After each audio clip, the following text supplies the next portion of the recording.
नमस्कार। आज हम बात करने वाले हैं एक ऐसी दौड़ के बारे में जिसने इंसान और मशीन की जंग को एक नए मैदान पर ला खड़ा कर दिया है। जी हां, एक मैराथन, जिसके नतीजों ने हम सबको ये सोचने पर मजबूर कर दिया है कि हमारी शारीरिक क्षमताओं की हद आखिर है क्या। चलिए इस दिलचस्प मुकाबले की पड़ताल करते हैं। तो बात है 19 अप्रैल की। बीजिंग में एक मैराथन हुई, पर ये कोई आम मैराथन नहीं थी। इसके जो नतीजे आए वो सच में चौंकाने वाले थे।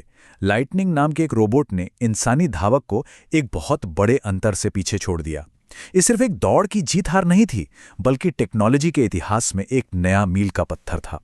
तो चलिए थोड़ा और गहराई में चलते हैं और समझते हैं कि कैसे एक मशीन ने सहन शक्ति की इस कठिन परीक्षा में इतनी शानदार जीत हासिल कर ली।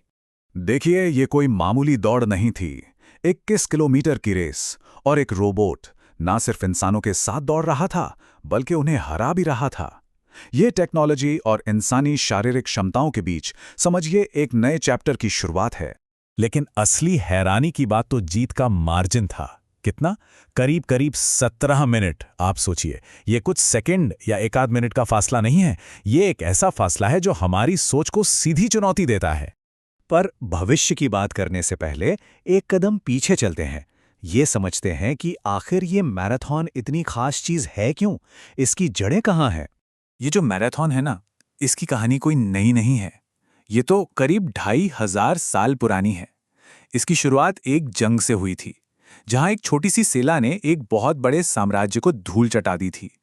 तो ये सिर्फ एक दौड़ नहीं, बल्कि हिम्मत और आज़ादी का एक प्रतीक बन गई।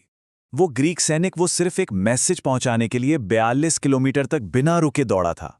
लेकिन जब वो एथेंस पहुंचा और उसने जीत की खबर दी, तो इतनी ज्यादा थकान की वजह से उसकी मौत हो गई।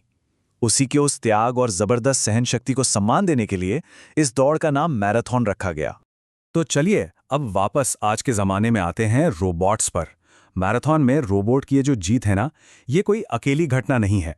असल में ये हमें एक बड़े पैटर्न की याद दिलाती है जो हमने कुछ दशक पहले भी देखा था। असल में ये चीज हम पहले भी देख चुके हैं। शरीर से पहले मशीनें दिमाग के खेल में इंसानों को चुनौती दे चुकी हैं और हरा भी चुकी हैं। आपको 1996 का वो फेमस मैच तो याद ही होगा, जब IBM के सुपर कंप्यूटर डीप ब्लू ने शतरंज के बेताज बादशाह गैरी कैस्परोव को हरा दिया था। वो था दिमागी ताकत का शिखर।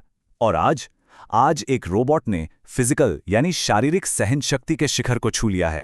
तो पैटर्न बिल्कुल साफ है।